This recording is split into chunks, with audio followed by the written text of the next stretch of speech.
not my night. But Tony and I got talking, dare I say, riffing, and we got really excited about X-Men '97. So, as it says below, we're here to talk everything X-Men '97, specifically the finale. So, spoiler warning. If you have not seen the finale on Disney Plus for episode 10 of X-Men '97, we're going to be talking about that. We're going to be talking about the rest of the season too. But, more specifically, we don't want to ruin nothing. So, spoiler warnings, spoiler alert, spoiler whatever else. We're going to talk about everything. All right? Cool? Good? All right. So, without further ado, I'm going to introduce you to some of the very most awesomest people in the whole wide world, along with also giving a shout out to the COJ after we intro the fellow hosts. So, of course, it's Thursday. Thursdays for Griffin. So, here he is, Mr. Griff Ryder. Hi, Tony. What's up, COJ? How's it going? Good.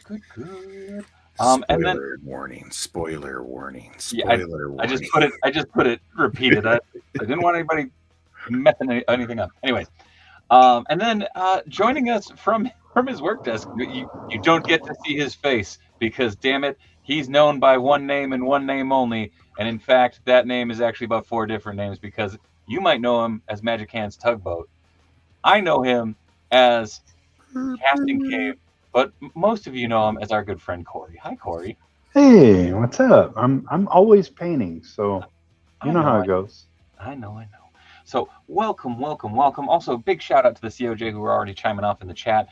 We got Theo Mike in there listening at work. Hey, buddy, I'll try and not curse as much. We got Fortnite in there. Thank you for the support, dude. We got Shakes the Clone, Mighty Mike, Goofballs in here. Rob with Molotov Folktales. Nightmare in there. Jeff in there. 3M5000 in there. Philip Hamilton.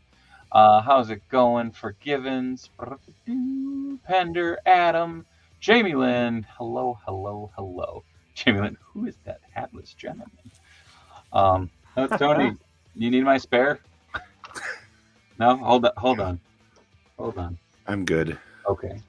I just felt like not wearing a hat tonight. Fair enough. So real quick, all 3 of us are huge X-Men nerds. So yes, you something like that. Corey, you have half the frigging back catalog of it at hand's reach. Yeah, sometimes I just have like books that are just sitting out that I'm like, oh yeah, hey, in this book, how did Jim Lee do? Art, right? Art skis indeed. But real quick, again, one more time, in case you cannot read the thing at the bottom, spoiler warning. We're going to be talking about stuff that happened in X-Men '97. I don't know where you guys want to start. If you guys want to just dive into the finale, if you want to start from episode 1. Well, I think we just start at the beginning and just kind of work our way through. All right. Is Corey that cool? Yeah, that's fine. Do you guys know what all stories they covered in this season? Because I feel like I got most of them. But then they were throwing so much at us that somebody's going to point out. I know somebody's going to be like, hey, you know that they did this storyline in '97. And I'm going to look at it and go, wait a minute.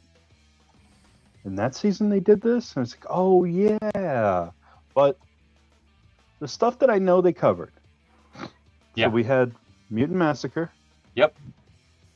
Oh, shoot. My brain went blank all of a sudden. Nailed it. A little bit of Fatal Attraction. Very little bit of Fatal Attractions. Life, Death. Yep. We had. Let's see. You had elements from Extinction Agenda. Sort of, yeah. The Executioner stuff too, which really isn't Executioner Saga. It's actually a separate Operation Zero thing. Tolerance, obviously. Yeah. OZT.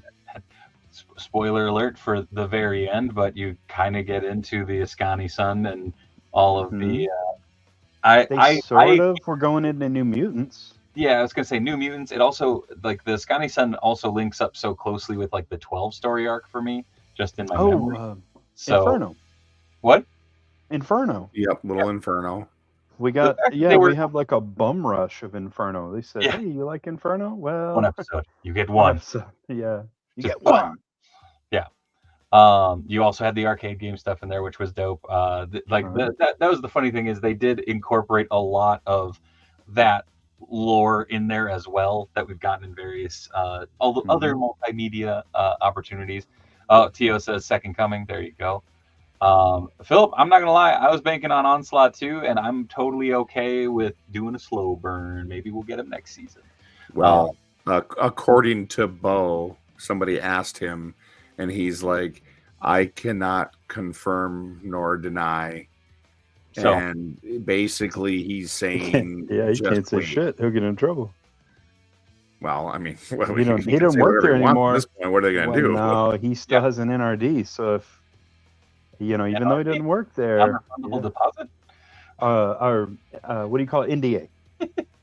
I was like, damn, what's he buying?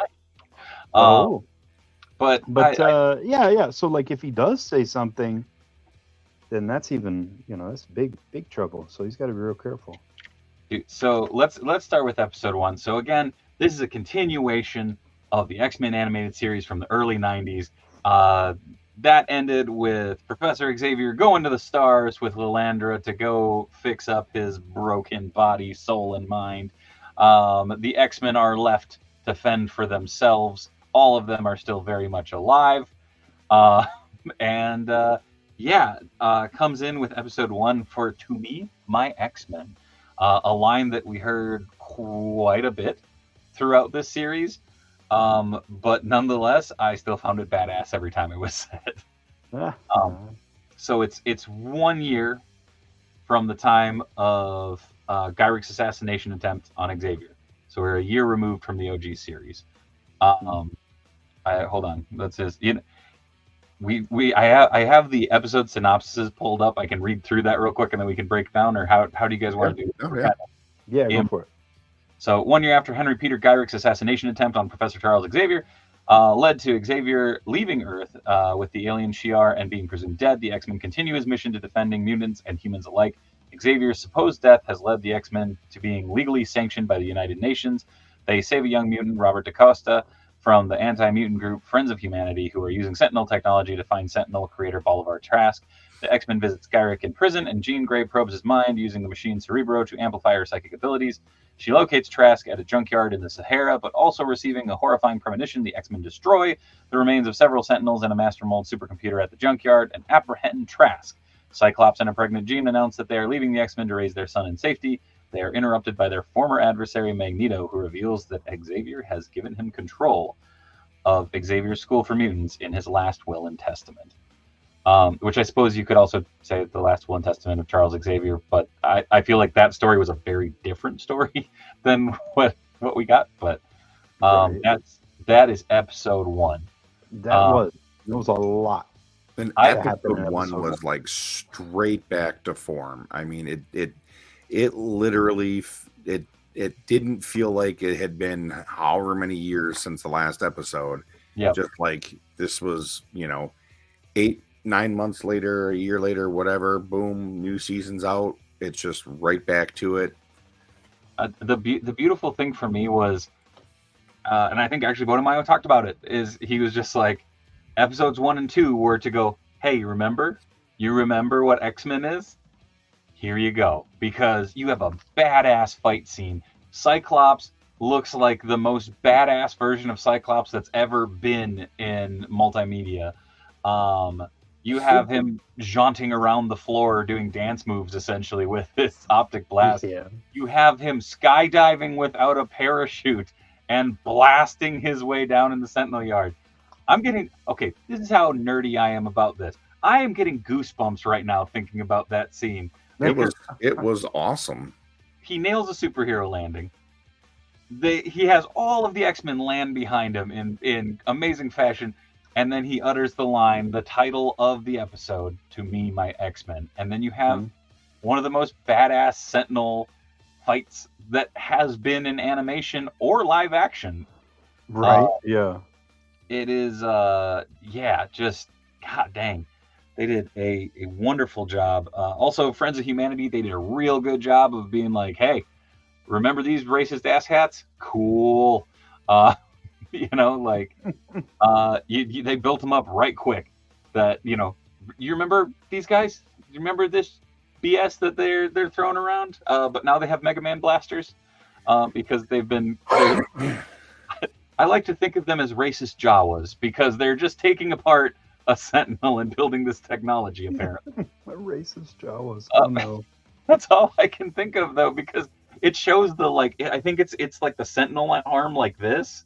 Yep. And it shows people just like welding on it, and it's like, what are you taking? What are you attempting to do here? Yeah, it's like this is the most like cartoon thing of ever. Like, how do you extract technology from something? Welding. And and back to the Cyclops thing. Very strong. I literally feel like basically every episode gave one of the main characters a really great moment to shine.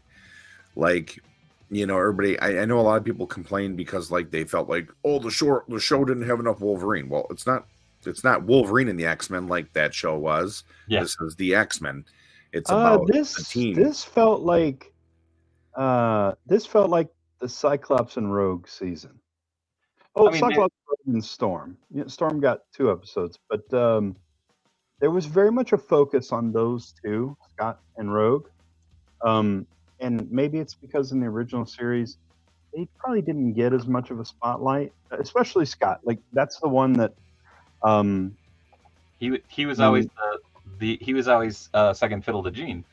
But no, the way they handled him in the original series was a detriment to his character, right? Yeah. And you can tell that Bo DeMeo, like, what up, Spike? He saw that, and he said, "You know what? I like Cyclops. I feel like we gotta do my guy a service and make him look good." And that's why I'm painting Cyclops heads right now, is because of the show, right? I've never had people request Cyclops heads until the show. Dude, I feel like, well, again, this, not knocking the OG show, but the OG show was very Wolverine heavy. Like he was the lead. It was because the he was the meal ticket. And the thing is like this one was awesome because it went from being that to being like, hey, you know what the meal ticket is? The team. The team. So you had Cyclops. I really think this is the Cyclops Rogue season. No, that's what I'm saying though. I feel like Cyclops finally got his time to shine and finally got like his due as leader. Yeah. Like he wasn't just the Boy Scout. He was the dude that actually was pushing them forward. The voice of reason. Yeah. And then because Xavier and Magneto represent agendas, right? Oh yeah. So when you have the guy in the middle, when you have Scott, you can have somebody who's in the field, he sees what it's doing to people, and he can be the guy that makes the final say. That's why he's so important, is because he has to deal with the shit. Xavier can say, "In my world," and Magneto can say, "In my world," and it's like, okay, whatever. Y'all don't deal with people, Yeah. There's something, I don't know what's going on, but there's some weird like metallic vibe that I'm getting off your microphone, Corey. Oh. Just as a heads up. I just did the auto adjusting. It was just doing like that wah thing. Oh no. It was going through fine though. Let's but see if I can move my headset around here. Okay. I was just giving you the heads up. The cool part about this though too is you have this amazing intro to all the X-Men. You get a little bit from everybody. You already get some cameos from Morph. Transforming into several other mutants that we'll see down the line. And you also get introduced to Robert DaCosta, which we eventually get to see evolve into Sunspot, which was dope. One thing that I did like is it had this big build of, oh my God, what's going to happen? Cyclops and Jean are going to leave the team. And then Magneto comes in and goes, hey guys. And all of a sudden you just have that, oh shit, here we go. Okay. We're going right into this, and actually, I chose the background because of that episode, because I just thought it was really funny that they all come bursting into Charles Xavier's office to find Magneto, and they're all in like their summer swag. That shit just cracked me up. But yeah, any other thoughts from episode 1, or should we move on to episode 2? I think that covers episode 1. I mean, it was, like I said, it's just a nice transition. Just, I mean, that's kind of where I feel like almost like the first 4 episodes kind of where they were this, like, let's bring you back in, baseline, here's where the show was, and then after that it was just like, hey, remember this show was originally for kids? Yeah, well, now this show's now for you who grew up watching this, and now we're gonna go this way with it. I feel like they still that it was accessible. There definitely is more adult tones to it, but moving on to episode 2, Mutant Liberation begins. Magneto begins saving both humans and mutants and refrains from killing anti-mutant militants. A distrustful Cyclops and Jean decide to stay with the X-Men, while Rogue sympathizes with Magneto's struggles. When UN forces led by Dr. Valerie Cooper attempt to arrest Magneto for his past terrorism, he agrees to surrender and faces trial to prove himself. During his trial at the UN headquarters, the Friends of Humanity stage an attack. Their leader, Executioner, shoots at Magneto with a depowering radiation blast. Storm takes the hit for him and loses her abilities. Jean goes into labor, and Rogue is forced to absorb an obstetrician's knowledge when he refuses to deliver a mutant's baby. Jean gives birth to a son, whom she and Cyclops named Nathan. After Magneto apprehends Executioner and stops the assault, he is pardoned, and discussion begins for the mutant nation Genosha to join the UN. Beast tells Storm that the blast depowered her permanently, and she leaves the team to find new meaning in life. While discussing her decision, the X-Men are surprised by the sudden arrival of a woman who looks identical to Jean. This, in my opinion, had the best monologue, probably, from Magneto. Again, it starts right back in. Like I would argue this even resonates with certain elements that they took from like God Loves, Man Kills. With some of the, I mean, it's the overarching hatred and prejudice and bigotry towards the X-Men and towards mutants in general. Which is pretty dope. Who says, what's this? We're talking X-Men, man. Again, you're introduced to Dr. Valerie Cooper again, and Magneto's trying to prove himself, and it goes off the rails real quick. You have the absolutely insane fight scenes. Again, more cameos. It's Psylocke and Angel, I think, in this episode. Lady Deathstrike, Colossus. Was Colossus in this one? Yeah, Morph turns into Colossus and Lady Deathstrike, Psylocke. I mean, it's a whole, they're going to go through the gamut. Oh, yeah. But you have that fantastic... Too soon. Yeah. You have that fantastic speech for Magneto, where he basically takes the UN Council up into space and goes, normally, I'd kill y'all, but I'm trying to be better. I'm trying, like that whole thing. And the speech was so well done. Did you mention Trial of Magneto? Yes. I think we did. I don't know. We don't think so. A lot. But you get Executioner in there, which is, I would argue, a deep cut. Like, I remember the toy coming out as a kid, but like I don't vividly remember Executioner from the comics. So yeah, I didn't remember reading that issue. That's the crazy thing is I was like, I remember the toy, I don't remember the character from the comic. Yeah. I went and I looked it up and I was like, oh, okay, so in the comics he was kind of sort of a good guy. Kind of. Sort of. He was a good guy, like Punisher was a good guy. Well. Anyways, but you have again, you have the moment of, okay, you have acceptance, like, the UN Council seem to go, can you please put us down? Brings them back down. Executioner blast. Storm gets depowered. You have that, oh shit, like, oh, is she dead? Then she rolls over and she, what is it? She says, I can't feel the air anymore. Or I can't feel the wind. Yeah, like, which is heartbreaking. And again, props to the entire voice cast from this series, because everything God dang, was heartbreaking. Yeah. And yeah, Busy Bee says the show really looked at Morph and said cameo machine. I'm here for it. I mean, they utilized it so damn well. Um, but yeah, and then again, you have that kind of moment of, oh shit, like this is gonna push things forward in a good way, and then Scott and Jean and Rogue go to the hospital to deliver Jean's baby, and the guy's like, no, I'm not delivering a mutant, and it's just like, oh shit, okay, they really just emphasizing this is the normal. Like, so sidebar. Yeah.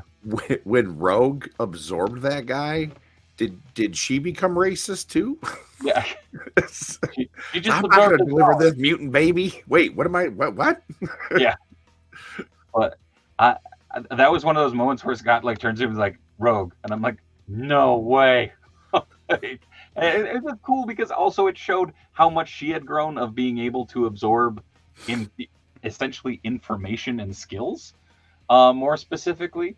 But that was pretty wild. Again, and it's that weird thing of you're on episode 2, and Jean is out because she had the baby. Scott is going, I want to be here with my kid, and Storm's like, I'm not a mutant anymore. Gotta go. Bye. And she leaves, only for them to turn around, and the door opens wide, and here we have another Jean Grey falling into the arms of Morph, if I'm remembering correctly. And that's where it cuts. Again, pacing on point. I will say this: a lot of people were complaining about the pace at which they were going. The pace is insane, dude. But I felt like it was a comic book though, because every time they ended, they were burning through issues so fast that, and a lot of that you're kind of like, slow down a minute. I feel like combining that was what X-Men Adventures did though, like back in the day, like even with the OG one. It's making everything streamlined and meshing it together in a timeline that works. Right. It feels like they found a way to speed up the pacing so that at no point are you going to stop and look at your phone. Yep. Right. And that makes sense because a lot of modern viewers, basically anybody who couldn't be bothered to read comics to begin with, that's the reason. It's attention span, right? So how do you maintain their attention? How do you stop them from doing something else? You make the show so just rocket paced that you have to sit there and watch it the whole time. But I would argue that that's also the sign of a good show. Like this was appointment TV again. Like, you know, like it. In contrast, like look at Fallout. You know, it's a character drama, but they did such a good job at like letting you spend time in that world and with those characters. But I also feel like with that though, you're crafting your own story because it takes place outside of any timeline that's ever been touched in the video games, and all new characters, and they're hour-long episodes. So I think it's, you know, I mean, I definitely see both sides, but with I think it's a little different. And I also think that they're trying to condense and play catch up a little bit so they don't, you know, you don't have to go 6 months reading a comic book series to try and, you know, like, could this have been cut way down originally? And I mean, yeah, sometimes it didn't completely hit, but I mean, I would much rather it have kind of burned through some of these stories than have that entire story unfold, because it was a lot. I also felt like the whole thing with the OG animated series, especially for like, okay, I was a kiddo when that came out. Like it made this entire history of the X-Men really accessible. Like it made me really curious of going, oh, I want to know more about, you know, Gyrick. I want to know more about what the hell is the backstory of the Phoenix. I think that's something that they carried. Like it still felt very much in line with the purpose of the original. And managed you got to spend a lot of time with them in the original, but they had more episodes to work with. What Phoenix Phoenix Saga was like 6 episodes or something. It was crazy. Oh yeah, but I'm saying like considering they knew that these are 10 episode seasons, Right. like Not it did 22 or whatever it was back in the day. yeah, Mhm. and it did a real good job of managing to adjust to what a cartoon is now, while at the same time maintaining, I would argue, maintaining the integrity of the actual like property and project. Because like I can't tell you how many people that I know aren't into comics, aren't into the MCU, aren't into anything, and they're like, "Yo, did you see that they brought back X-Men?" I'm like, Mhm. "Yeah, man, it's really good." Yeah, I know, man. Do you remember? And like all of a sudden, I got reached out to by so many of like my friends from even elementary school, just being Ah. absolutely stoked because they're just like, "Man, do you remember like?" You remember going to Pizza Hut and getting those VHS tapes? I'm like, yeah, I still have mine. They're right over there. Hell yeah. But like it just became something so fun. Oh, So Rob says, how much of season one's success as storytelling is due to Bo's input, and how much will season two suffer without him? He's on for season two. He stayed on through the production of season two. and I wanna like say something about this. We obviously don't know what happened. Mhm. But I feel like if it was something serious, I don't think Bo would be as active as he has been about the show on his social media. I have a feeling this is just pure speculation. I think it's a Henry Cavill situation. I think he was super, super, super, super passionate about it. And I think there was probably some pushback from certain people, and I think he fought and lost, and he was asked to walk away. And I have a feeling that once season 2 comes out, if it wasn't something serious, I have a feeling he'll be back for season 3. Well, season 3 is technically, I mean, if I recall correctly, it's greenlit already, which means it'll be going into production within 6 months. So it's that wild thing of season 2 will probably be out while season 2 will be out while season 3 is being made. But anyways, it's that weird thing. Are they going to have any stories for season 3? Yeah. I have a feeling season 3 is when we're going to see Onslaught. Yeah. I think season 2 was going to be this whole build towards it, and we don't see it until season 3. I'd be down. Anyways, so that ends on season 2 again. A mysterious Jean Grey twin lands at the door. Oh, what up, Thor? Hi, Dave, Griffin, Corey. That last X-Men episode was fire. It was the bomb. The rumor Vine say season 3 front. So yeah, I'm for it. Also, with the Bonomayo thing, I'll put it out there. It's one of those moments of we don't, like you were saying, we don't know, so we're not going to talk about it. We're just going to talk about X-Men. He did a really damn good job on writing it. The whole crew did an amazing job on this show too. He even did a good job being a part of the viewer experience. Like being somebody who was in charge of the show, but also being on Twitter and telling everybody, "Hey, I'm going to give you primers for like what to get ready for, what's going to happen." Yeah, it shows how well researched he was. Yeah, you know, he obviously grew up with the comics too. That he did. Now, I don't know that Operation Zero Tolerance is one of the best X-Men stories, but it is cool that he picked that story. That's his deep cut, you know? I feel like that's one of those stories that can be malleable to a more modern take, which I felt like, again, they were able to integrate a lot of stories within that. That I feel like Operation Zero Tolerance also was one of those stories that when it was coming out, it was kind of like the OG Clone Saga of they went, shit, this is selling really well, make it longer. And so they just kept jamming shit in there. I also feel like they probably, I have a feeling they were approached and told, you need to change this, because obviously if you were going off of the E is for extinction, it was not Bastion, it was Cassandra Nova, and with Cassandra Nova being in Deadpool and Wolverine, they were probably like, please don't use Cassandra Nova. and they're like, well, we can mash Operation Zero Tolerance and E is for Extinction together, and just make Bastion the one that created the Wild Sentinels. And well, it's the amalgamation of everything.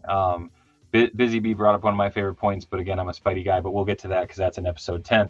There it goes. We move on to episode 3, Fire Made Flesh.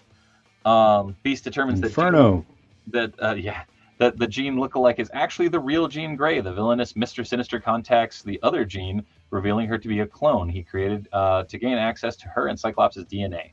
Sinister takes control of her mind, turning her into the Goblin Queen. She gives Nathan to Sinister and subjects the X-Men to horrific visions based on their own fears. Morph, who was previously corrupted and controlled by Sinister, leads the X-Men to one of Sinister's labs, where they find him infecting Nathan with a techno-organic virus under the belief that it will make the child invincible.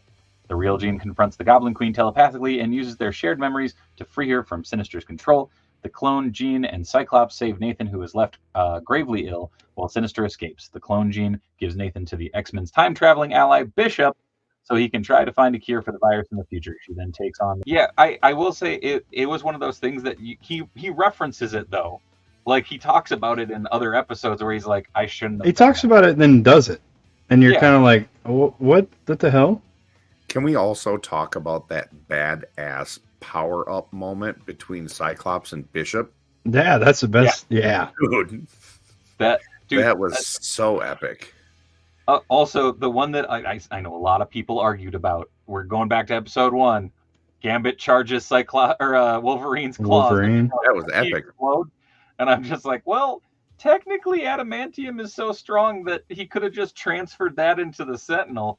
But, you know, at the end of the day, my brain went, it's a cartoon, just shut up and go. That was cool. Yeah. Right, yeah. You know, I would, we have the Colossus and Wolverine fastball special. I would, I think we should call this one the speedball special. Yeah, dude. Again, that fight scene. The crazy thing is, so many people were like, "Oh my god, they're spoiling like one of the final battles," like because they put that out as a clip, and it was all in the first episode. It was like, okay, bravo, you fucked with my head, and I was so excited about that. Did you feel like they had a lot of good like team action moments, but then as the show progressed, it was like a lot more one-on-one encounters? Yeah, but I feel like they had, I would argue they had like more combos than the Marvel vs. Capcom teams. Like it was, they paired off a lot. It was always like one or two helping, and then when it was a lot of them, it was them working as individuals with each other. I like that. I think that's what we'll call it. The gumbo grenade. No, see, and I think a lot of the reason why is because the team was always split. So yeah. Also, I popped for Cyclops openly talking about X-Men Gold and X-Men Blue, like this for the strike teams. I was like, yes, I remember those trading cards. There you go. As a little kid, I was like, why aren't there costumes? I remember those cards too, and I remember characters on those cards that weren't on the team in the show. Yep. Your story. It's like, hey, wait a minute, give me Colossus, give me Iceman. But again, this also leads to the first kind of inkling that we're going to get 2 broader story arcs, because now we have Storm and Forge and we have the rest of the team, which comes into play in episode 4, which is Motendo / Life Death Part 1. This is split into 2 half episodes. It is Jubilee's 18th birthday and she wants to go to the arcade. Magneto refuses and tells the team to focus on their training. Roberto consoles Jubilee, who is surprised to find the new Motendo video game console in her room. The pair are pulled into a video game based on her previous adventures, created by the alien slave master Mojo, who feeds off audience engagement. Jubilee enjoys reliving her past missions, but is convinced by Abscissa, an older digital copy of herself from the game's beta version that is voiced by the original Jubilee, Allison Court, that she would be living an empty life. Abscissa helps Jubilee and Roberto defeat Mojo, and the pair return to the real world. Jubilee kisses Roberto to end that half of the episode.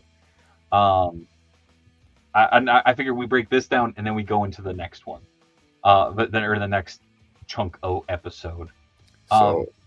It's a Mojo episode, which I love. It's not okay. So it's not that I disliked it. You wanted full episodes of each? Well, not even that. I feel like the whole Mojo thing never should have happened. Yeah. Just for the sake of the show. I feel like the Mojo stuff was definitely filler. It's fan servicey. I still enjoyed it, but I feel like wrong place, wrong time type of thing. And I felt like it was very much what Mojo was in the OG series of, hey, we're getting a little heavy here. Here's something light and fluffy that doesn't have a lot of things. Also, I would argue we saw people bleed, we saw people die, we saw people get run through with claws this season. The grossest thing in this entire season is when Mojo is just a flappy bag of skin because his audience engagement is down. That was the gnarliest shit. What did he tell them? He's like, I got a little nip, a little tuck. Yep. That shit killed me. But again, like it was so well done. There was, again, another character that was teased by friggin' Morph in the previous episode. With him being Spiral in the background in a scene. I thought it was a really cool way. Again, a lot of the older voice actors that they had kind of cycled through, they still are in the series. Val Cooper, Cable, and Absissa are all OG voice actors. You have the original Jubilee, you have the original Gambit voicing Cable, and you have the original Gene voicing Val Cooper. Which is cool. Like, I thought it was a neat way to keep them in the series, and still, move forward. Do you think maybe Wolverine and Rogue should have maybe they should have found sound-alikes like they did with Cyclops? The weird thing is, the very strange thing about that is, literally last year, Uncanny Experience, right here. Shout out to Chandler. I know he'll catch the replay of this probably. But they had the OG, Cal Dot, and I'm blanking on her name, but the OG Rogue. And them in person, they sound dead on. They have, which confuses the piss out of me because it felt like they were trying to correct Cal Dodd's voice in some of the series. Something. You can definitely hear it. Like, it's not quite... And I was sitting there rewatching old episodes, so when I would switch back, really, Rogue's the one. It's like, you can hear it. You can hear the age. She's much raspier. She's real snappy. Like, her voice is real snappy in the original. And this, it feels strained. It is also that thing of... this was... I don't remember what documentary I went back and watched, but like the way that stuff's recorded too, I think makes a huge difference. Technology has made leaps and bounds, since the OG recording and such. And I think that might have been a part of it too, because I think originally there probably was very little audio correction going on, and it was, we recorded this, that was a good take, we're putting it in. Now it's run through, so many things to get in there. But Busy Bee says OG Rogue still emotes so well in the series. I think her voice has some well-worn respect, which added to her romances and heartbreak in the season. I think she deserves all the awards. I think she did an absolutely beautiful job, which we'll get to in episode 5 as one of those moments of legit going, this is better than 90% of anything I've seen in the theater last decade. Plus, we get the little teenage romance between Jubilee and Roberto, which is kind of neat, and I think will lead to something after this season, which we'll get to at episode 10. But anything else before we moved on to Life Death Part 1? Not showing Longshot. Like, seeing the stuff. Yeah. Longshot is like, yeah, okay, but I really like Longshot, so I wanted to at least know where he is currently. Like, what's my guy up to? I'm wondering if we'll get him in something that has to do with the final episode moving forward. Another thing, at the end of that, it seems like like Mojo dies, do you think that they're going to Yeah. try and build up to Mojo 2? I could see them doing something with that. I could see them also just having him come back just for the sake of not having to do Mojo 2. I feel like that's very much their streamlining of things. They would do that arc, but it would just be Mojo coming back. And apparently, I'm not in focus. What the hell? Ooh, maybe. There we go. I think they should just do arcade next time. Oh, God, that'd be dope. Yeah, we didn't get Arcade in the original, did we? Yeah, he was in the background of a couple episodes, but not as like yeah. Moving on to Life Death Part 1, Forge takes Storm to his ranch where he has created a machine that can restore her powers. Though it seemingly fails, Storm notices a strange owl flying around the ranch. When Forge admits that he designed the technology, which mutant inhibitor collars and Executioner's radiation gun were based on, Storm leaves in anger. The owl reveals itself to be a demon called the Adversary. It brings Storm back to the ranch and poisons Forge. This went by ridiculously fast, and again, this was one of those like very heavy, like emotional, like just we're gonna fucking get this in. Again, the voice actress for Storm did a phenomenal job in this. Yeah, she's the highlight. I was blown away by how good she was. Well, and shit, like Forge just being like, "Hey, I get it, my bad." Like it was one of those things where again, this was something that could have been just done in the background as like a really small snippet, and they gave it a little bit of room to breathe to really drive home the crazy, like, I don't want to say kind crazy, of, but the impact that technology has in this series and what Storm sees it as, you know. I don't know. So the Motendo thing is an example of what I was talking about earlier, where they've got to make something that keeps people engaged the entire time. Yeah. Because they spent so little time on the relationship between Forge and Storm that even though these are two characters I love and I've been waiting for that, like I love that issue. The Barry Windsor Smith art in that book is beautiful. It's one of my favorite X-Men books. So I was like waiting for it. And then we get it, and it's like this little bit at the end of the episode. I was like, "Come on, they really?" I will say they do end up giving it essentially an episode and a half, though, because it's the half episode. Then they get a whole episode in Life Death Part 2 that kind of runs through a good chunk of it too, and they keep building it through the rest of the season, which was nice. I think it was, to me, it was funny that it almost, to me, it felt like, hey, we need to do this episode because we need to remind you that that Storm is claustrophobic. Yep. I mean, it was, yeah. That was the second part. Yep, that was Life Death Part 2. Yeah. But no, like with how quick they fall in love, it was really sped up. You know, you don't really get that time to spend with them to know that, like, oh, okay, I guess they do like each other. It's just like boom, boom, boom. Okay, they're in a relationship. And if you're a casual watcher coming in, you go, yeah, okay, I guess. I guess Storm's just picking up dudes at the bar, you know? Hero Mode Podcast said Forge can build anything but a relationship with Storm. Jamie Lynn says, Corey, have you read Ad Astra in Africa? Oh, yeah. Yep. There we go. So moving on from this episode, we get to the one that is now being submitted for Emmy consideration. It is the episode titled Remember It, a.k.a. the episode that broke people. And broke me, it did. Yeah. Holy shit. So after Genosha is admitted into the United Nations, Magneto, Rogue, and Gambit head to the country where the latter two are reunited with Madeline and Nightcrawler. Magneto meets with the Genosha's council, consisting of Madeline, Banshee, Moira McTaggart, Callisto, Emma Frost, and Sebastian Shaw, who want him as leader of Genosha. He agrees on the provision that Rogue also leads by his side.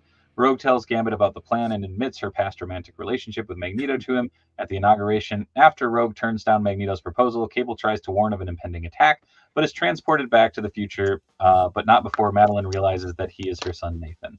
Sentinels and Master Mold in a gigantic new body attack Genosha, causing massive death and destruction. Magneto sacrifices his life to save the Morlocks in retaliation. Rogue heads to confront Master Mold, but Gambit stops her. After being impaled by one of the Master Mold's tentacles, Gambit charges it up with explosive energy, destroying the Master Mold, but taking his own life in the process. Meanwhile, Cyclops and Jean have remained apart, unable to reconcile their separate lives, and Jean discovers that Cyclops and Madeline have been communicating telepathically. The X-Men are left stunned by the destruction in Genosha. Yeah, this was one of those that I think this was the epitome of an X-Men comic to me. Of you start with, hey, look, they're at Genosha. It looks perfect. It's paradise. Here's Nightcrawler. Here's Madeline Pryor greeting them at the pad. Like big happy reunion. Nightcrawler transporting around, looking better than he ever has. And then it starts to go into the emotional stuff of, Magneto and Rogue, and then going to that being told to Gambit. Then you get the heartbreak of Gambit. It just, again, another episode very, very filled with cameos. Apparently the new X-Men aren't happening because all of them got fucking vaporized on Genosha. A heavy episode. So that episode began with like an interview where the reporters are there at the mansion, and that was terrible. I didn't like any of that. I was okay with it. It just it was that weird thing of, it was too quick of a adjustment, I guess, because and gets pissed and like kind of berates the interviewer and then storms off. It was very twisty. Like to me, it was like, oh, here comes the Cyclops heel turn. Yeah. Also the drama between Scott, Jean, and Madeline. Yeah. It's nobody stopped and went, "She is you." Yeah. Like they're building up that drama, and the whole time in my head, I'm thinking, have none of you stopped to think about like the reality of that situation? Instead, people are just heated, and there are no words. And it's like, come on, it's literally Jean. She can tell exactly how you're feeling. She can see inside your mind. But we're going to build up some drama that's kind of there. It actually, that drama is the most accurate to the drama of the original series, where every episode became this sort of telenovela level of soap. Oh, Jean kisses Wolverine in this episode. Oh, yep. Yeah, when she's trying to figure it out. I mean, and again, now it felt like a very strange bit, but at the same time, it was more exposition on just like building some of those tensions, I guess. Mm-hmm. You had Beast even kind of going, hold up, like towards the end of the interview and kind of storming away. But I don't know. I could see that as a comic. Like I could see that in TV panels. You know what I mean? Like as a 2-pager. I don't know. At the end of the day, there were 6 words uttered in that episode that if they can't win an Emmy for that, like we all know that there's huge problems in Hollywood, but yeah, like that just speaks volumes. Like, well, we can't give a cartoon an Emmy. Yeah, no, you can. Like, to hear Gambit go, remember it. Yeah. And then to end the episode with Rogue saying, I can't feel you. Yeah. Like, holy Christ. On a black screen. Yeah. Like, where it's just like, oh. They sopranoed it. Yeah. Yeah. Yeah. It was way over the top. Well, and the death and destruction. You see Moira and Banshee get vaped. You see the new X-Men get vaped. You see, you see so many of the other ones just dead. Did Moira get killed? Because that's... Yeah, she gets. Okay, I don't know why I thought she was there at the end when they were on Mur Island. No, because she's being carried by Banshee away from it, and it goes whoosh over there. This is probably another hot take, but they can vaporize Banshee because that man he's the ultimate bench warmer of the X-Men in the original series. Like every time they're like, oh, we got to fight Alpha Flight. Oh, I got a sore throat today. I'm gonna sit in the jet, guys. Like, oh Jesus! Tell the Leprechaun to get on. I say the same exact thing about Juggernaut, is they always bench Juggernaut right before something big happens. Right. Like remember Onslaught? Like Yeah. Juggernaut came running through the X mansion and he's like, he's after me, and then he left, and then that was like, that's when he went and did the whole exiles thing in Malibu. Because doesn't he get he also gets trapped in the crystal, doesn't he? Oh, the gem of Sidorak? Remember, that's when he does the whole exiles thing with Malibu. Is that the exile? He gets like teleported away, and Moira moved on to the next universe. Yeah, but again, that was such a wild, like, I did not expect them to go as hard with just murdering everyone with the Sentinels as they did, because that was wild. Also, we get the first sign of secondary mutations with Emma being pulled from the rubble, but I believe that's the next episode, actually, or I guess it would be 2 episodes, because up next is Life Death Part 2. But heavy fucking episode. Amazing episode though. Like, again, once it hits Genosha, that episode is on point the entire time. Characters, action, everything. Yeah, it was. I hate moving on from that one, because that was one that I would argue that was one of those just movies, cartoons, whatever. That's one of those that's going to stick with you for a good long while. Oh, they got their red wedding. Yeah. And some. Yeah. Also, yes, music was on point. A little Ace of Base playing at the party. Fucking wild. Good call, Theo. So on to Life Death Part 2. During the Kree-Shi'ar War, Lilandra Naramani announces her engagement to Professor Xavier. Refusing to accept her sister marrying a Terran, Deathbird invokes the right of Mdasha, challenging Xavier to purge all his memories of the Earth to prove his loyalty to the Shi'ar Empire. Xavier's refusal to renounce his memories of the X-Men results in a battle between the Royal Guard and Deathbird, until Xavier pulls everyone into an astral plane to educate them on the coexistence.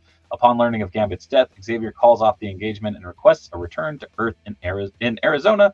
Storm and Forge search for a rare cactus to cure Forge of the poison from the adversary's bite.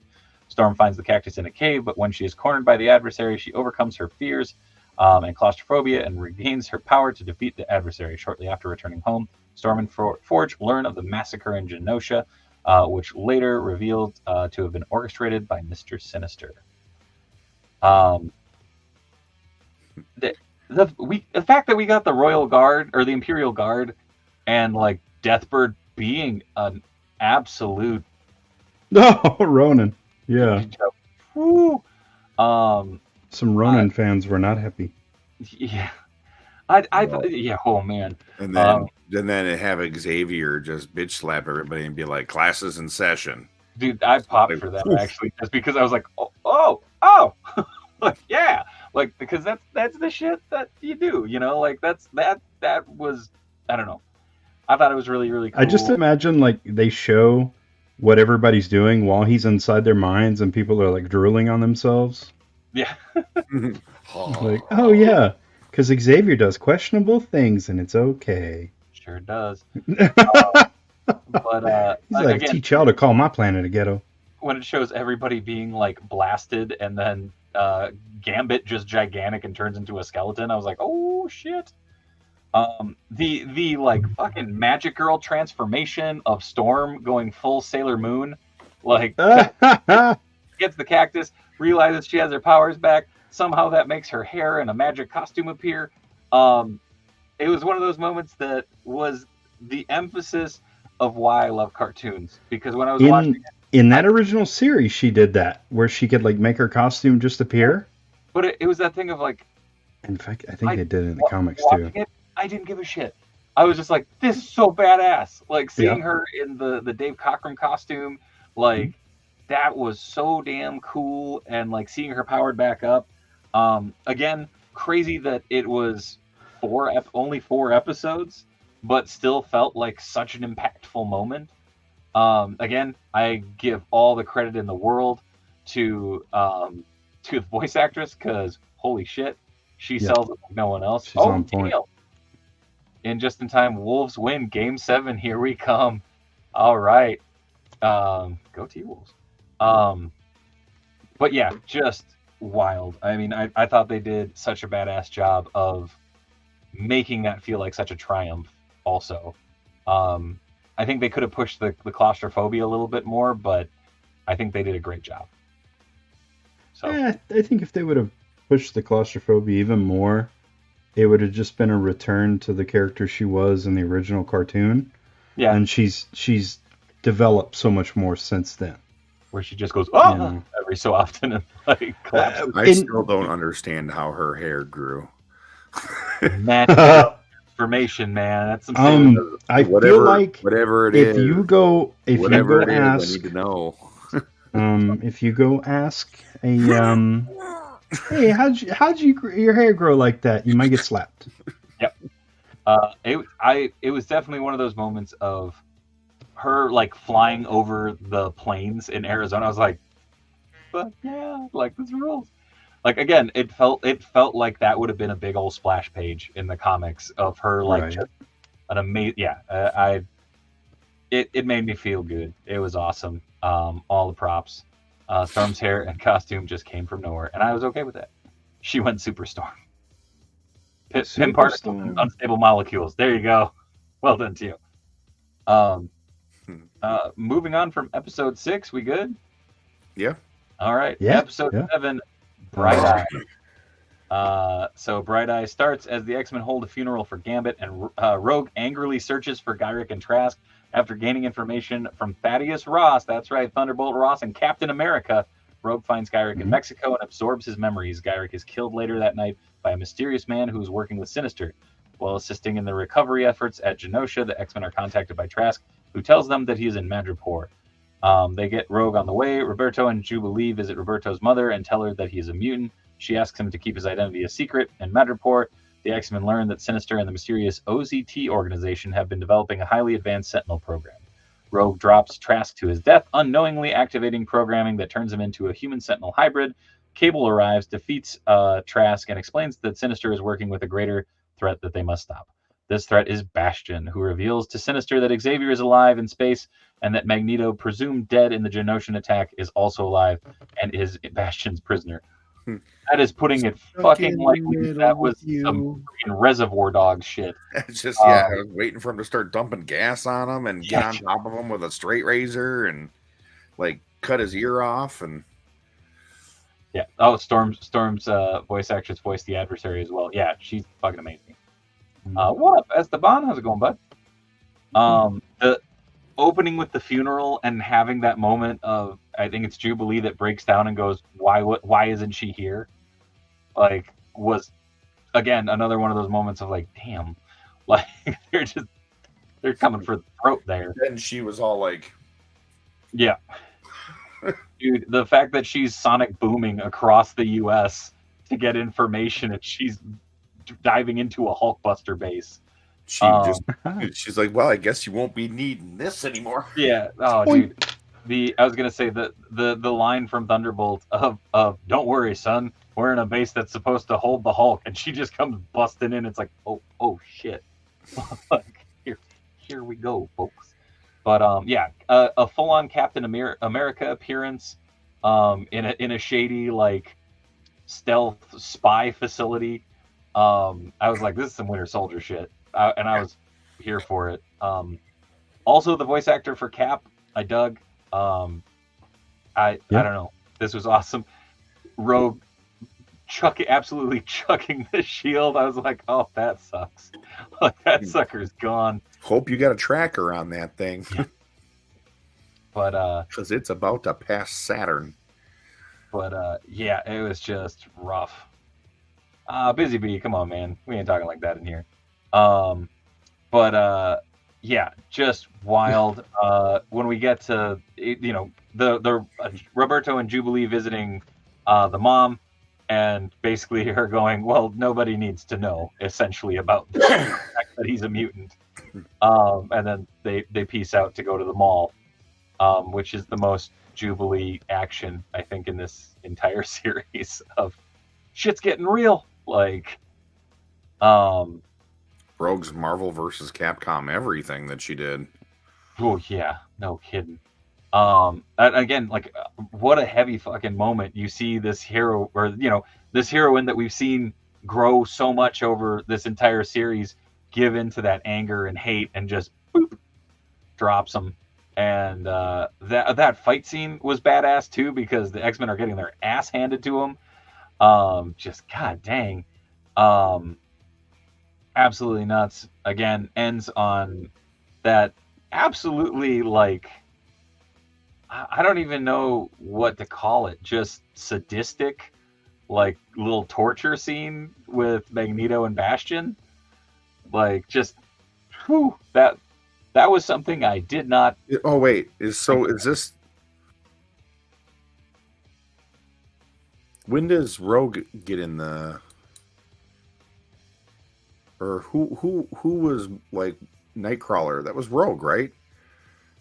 Is that the next episode?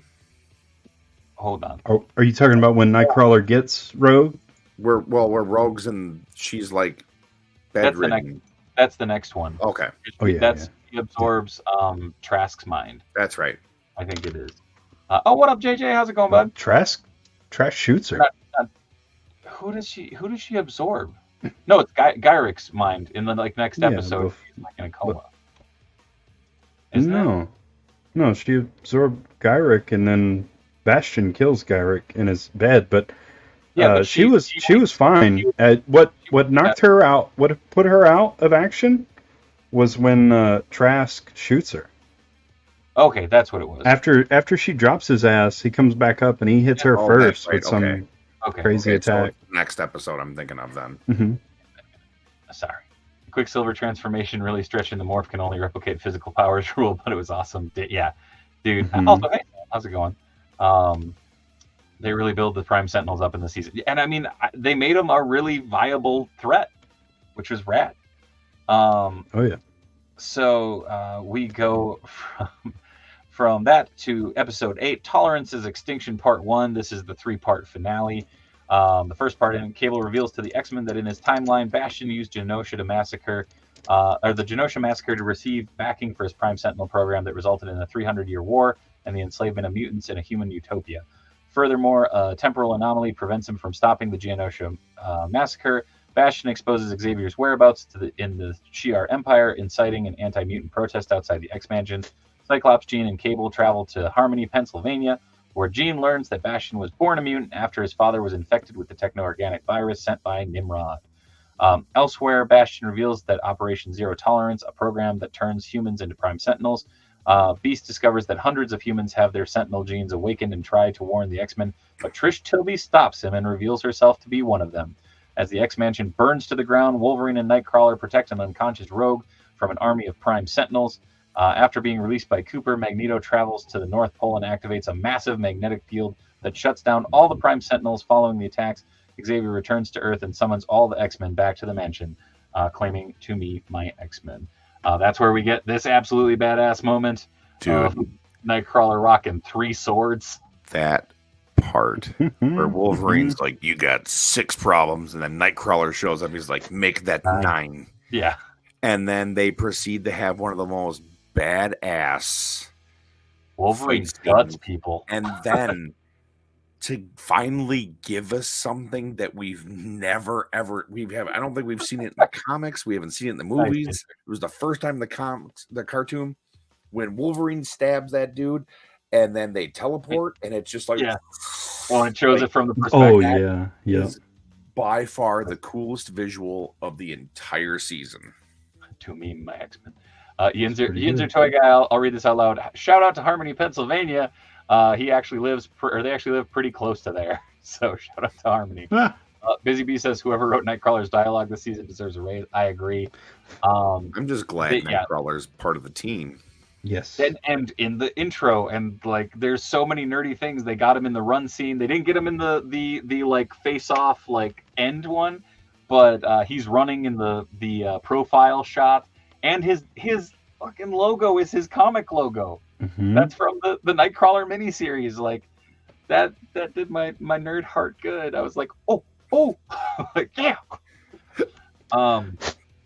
So yeah, also yeah, we got Magneto and his BVDs flying out and escaping because Val sets him free, and then he shuts everything down, much to the chagrin of the Silver Samurai, who apparently stands on a rooftop for roughly 3 days until it comes back.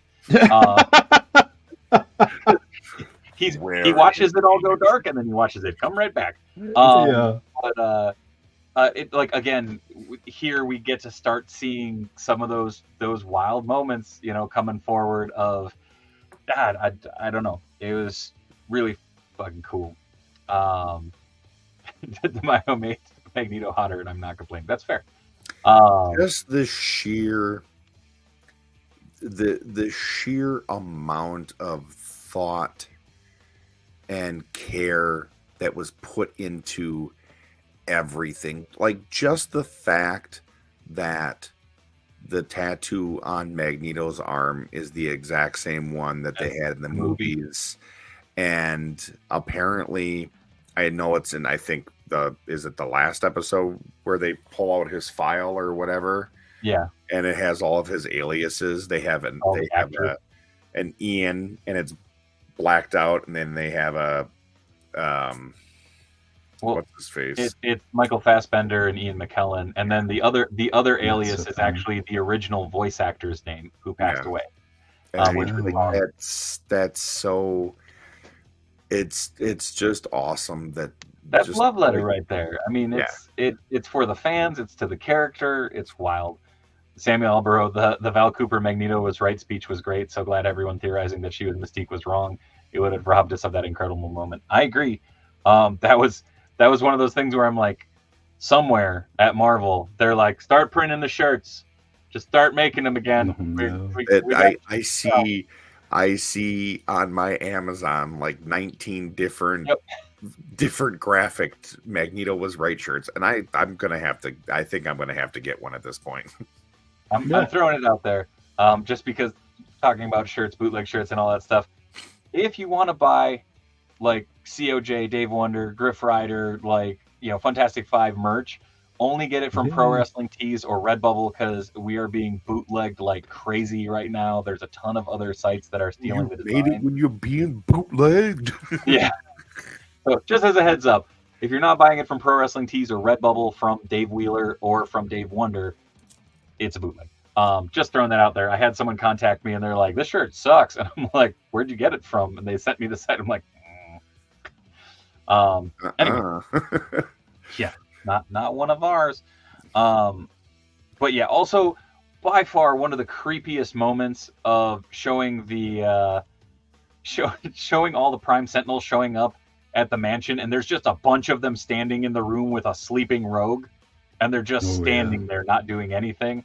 Probably was the creepiest shit in this show, just because that's old school horror right there, of just there's all these essentially murderers standing feet away. Murder bots. Yeah, literally murder bots. Anyways, any other thoughts before we move on to part 2? Is there any reason that they use purple people eaters for Bastion? I think it was a play on the fact that technically he's Nimrod, or an offshoot of Nimrod, and Nimrod was oftentimes magenta or like a dark purple in his highlights, and his core color in his dicky. I don't know what else to call it, but his like little thing, his Bastion dicky. I think that was just. It was a callback song that is recognizable, and also added that weird, like, uncomfortable vibe of going, "Why is this playing?" Yeah, I think it was. I think they were looking for something like maybe like something cute, but it's also comes off as really creepy. Well, it's creepy and a little ominous, because you're just like, "Why is this song playing?" Well, he's got a straight razor to Magneto. Yeah, right. But the answer, Sentinels in general are purple. Kind of. All right. Tolerance is Extinction Part 2. Xavier's met with some distrust, but the X-Men focus on stopping Bastion and convincing Magneto to reverse his blackout. Magneto reestablishes his mutant haven on asteroid M, choosing to leave Earth without power and reject Xavier's dream of mutant/human coexistence. He invites the X-Men to join him, which Rogue and Roberto do. The rest of the X-Men return to their former base on Muir Island to regroup before splitting into two teams, donning their classic costumes. Cyclops' blue team goes to asteroid M to confront Magneto, while Storm and Jean's gold team head to Bastion's hideout in the Galapagos Islands with a collar that can block Bastion's technopathy. Severing his control over the Sentinels, the gold team battles Sinister and an army of Sentinels that Bastion is powering himself. Sinister takes control of Cable's mind and uses him to overpower Jean, who sends a desperate psychic message to Cyclops on asteroid M. Xavier attempts to take control of Magneto's mind, but is blocked. Wolverine stabs and seriously injures Magneto, who then begins ripping the adamantium metal from Wolverine's skeleton in the final moments. Yeah. I love that Xavier's like, Magnus, no, don't do this. And then in the next one, he's like, we're friends, Magnus, remember me. Yeah. Like, wow, you have some real corrupt morality, Xavier. My moment was he's ready to friggin' nuke like Magneto's mind. And yeah. It's like fuck off, and then just zaps him, and it's like yeah. Like, I mean, those scenes like that are great because Scott is usually like the voice of reason all the time. Anyone that's like, oh, but Xavier's he's the one with the dream, yada yada. No. Yeah. Xavier just foots the bill. That's all. It was so crazy too. That scene where he's like frying his brain is, I mean, for them to literally like that. It's from the comic where it's like, and then there's like it was energy. So do you remember what builds up to that in that issue? Isn't he just fucking ripping the base apart? Okay, so when they go to fight Magneto and Asteroid M, Pietro's with them. And Quicksilver goes after Magneto to stop him, right? So there's a bit of dialogue where his own son is standing in front of him and he's like, you have to stop. And Magneto's already loose. He's gone nuts. And he's like, my own protege, my own son would turn his back against me. He's like, very well, I will have to destroy you. And he is in the process of trying to kill Quicksilver. And that's when Wolverine runs him through. And then he turns and attacks. I mean, he's a rabid dog in that issue. In this, it's like he's so cool and controlled that it feels like you could just stop and talk to him, Yeah, I feel like they also that somewhat made him more ominous. That he wasn't screaming at the mouth a little bit. Well, it was because they're already running the Magneto is right, like that's an overarching theme at this point. So by having him cool and controlled, it allows them to say, oh yeah, it's okay for Magneto to kill all of humanity. They tried to kill him first, which is a very like come and take it attitude. Go ahead. The brave die first line. Oh yeah. I was like, oh shit. It's like, how come you're still alive then? Yeah, but it was because he doesn't see himself as brave. But, right. But that was one of those things of like that whole like build up. Also the fact that they're just like, oh shit, like the mansion is fucked. Like there's nothing left. They are all shredded. Like their costumes are all ripped up and stuff. Yeah. And they go to Muir Island, and what is at Muir Island? But the motorcycle. Their beautiful retro costumes. All of the former Blackbirds, and Wolverine's claw cycle, which I shit you not, I bought for $9.99 on eBay this morning in box. That's fucking hilarious. I had that as a kid, and it got donated. So it's like, this is happening. It's going on the animated shelf now. Hell yeah. The wig on Jean's costumes mannequin. Dude, there were a lot of wigs on those costumes, which is kind of weird. But at the same time, seeing them come out in these classic outfits, minus Morph not getting his cape, which was weird. But the skull cap version of Cyclops and Marvel Girl and the brown Cyclops Wolverine. Whew. I mean, it was super cool, but I was like, did you guys only have the one suits? Well, the rest of the mansion got torched. Well, So, sure, but I mean, like, I like the mentality of all their current stuff, their modern stuff, got blown to smithereens at the mansion. So they were like, what do we have? And they're like, wait, we used to be based out of Muir Island. Some of our old gear's got to be there, and they suit up in there. I just also feel like it's just, did they not have a safe house anywhere, or like? Not in this cartoon. I mean, it just was so weird. I don't know. I was for, again, simplicity is best. I just think it's funny that they're like, the rumors came out that they're like, oh yeah, they're all gonna have new costumes by the end of the season, and I'm like, no, they all had old costumes. The only one that had a new costume was Jubilee. Yeah, well, and hers was a vampire costume. Yeah, Hasbro, shut up. We want Tony. We want to sell toys. We've already made all those toys. Yeah, dude. If they want to do a new classic Storm with updated articulation, please, thank you. I'll buy multiples of it. Yeah, Scott, give me Scott update. Hey, put a new brown costume Wolverine with the new articulation and pinless. I'll take that. Dude, I'm a sucker. I'll buy all that shit. Also, all the shit of there's a lot of characters. Ashton powering a Sentinel army, like on it being like the battery. That shit was wild. You know what? I think they could make a retail Marvel Legends comic Sentinel.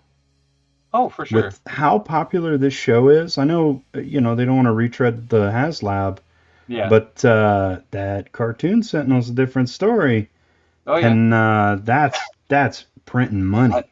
I talked about this yesterday on Gotham City Tonight, actually with Alex from Fantastic Four and a bunch of other fantastic folks. Shout out to them. Check out that replay. But we were talking about they can just start releasing civilian molds and just make the skin pink with layers and yellow out the eyes. And they're like, Omega Sense. Here you go. Like, you just start pumping those out. Army of them, huh? For anybody that they can want. Yeah. It would be such easy army builders. Well, and I still to this day don't understand why they don't have like drone sentinels, just like from like how like a 6 foot tall sentinel like they did in the arcade games. Oh, there's no excuse now because they have that new Iron Man body.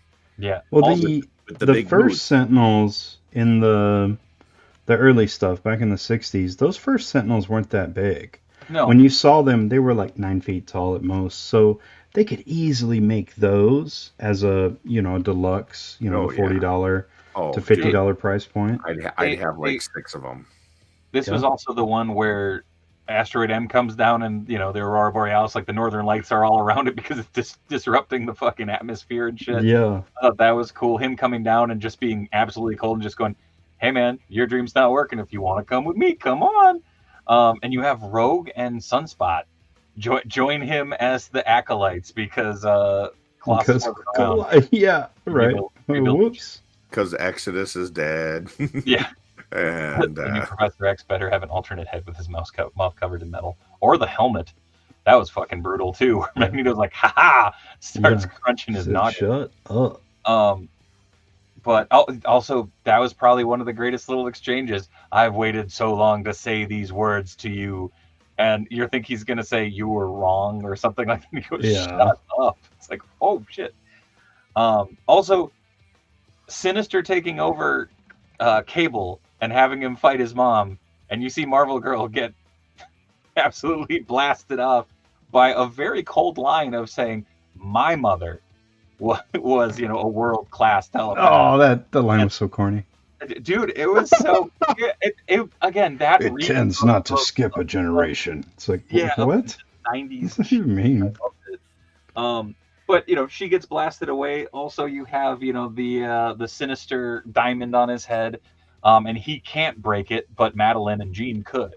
So that was interesting. It ends with Wolverine coming up behind, stabbing Magneto, and Magneto goes, "Fuck your couch," and rips out all the adamantium.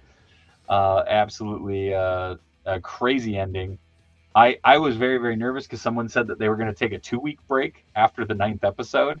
And I was like, no, there's no fucking way. Do you really want to burn Yeah, right. the world down? For sure. Magneto was all So- like, "I'm crushing you." They had that stinger. They had the stinger at the end of the episode, and you assume they're going to be like something's about to happen. Like, okay, we're going to see Wolverine have to really pull it together. Yeah. The following episode made it real obvious that Bo DeMeo is not a Wolverine fan. No. Like They didn't you wanna can. do anything. What's that? I said I feel like they just wanted to leave him as a potato. Yeah, but it's weird. Why use that story beat with Wolverine? Maybe to set up, the Bone Claw arc, but Yeah. it just felt like we'll give you a little Wolverine, but we really don't want to touch this character. So okay. Well, I Yeah. think they're setting it up. He is kind of an easy solution for a lot of problems. It's like, hey, do you want a guy to run through that guy, or that guy, or that guy? Well, it's not that. Even his because they did a good job with him as a character, they just didn't have anything for him to do. Yeah. Beast is kind of that way too this season, where he's there, he's helpful, but even like his little love story, it gets cut pretty quick, and they don't really explore it too much. Because he's taking care of her at the mansion. They do show that, which is right, but it's not we definitely didn't get a whole lot of Beast. No, definitely not. I also feel like part of that is probably, once again, older voice actor. Probably going through, just going, well, what can we do with Beast? Like they. Yeah. They also have Forge, so it's like, well, anything Beast can do, Forge can do too. Yeah. Also, Beast did get some really good one-liners.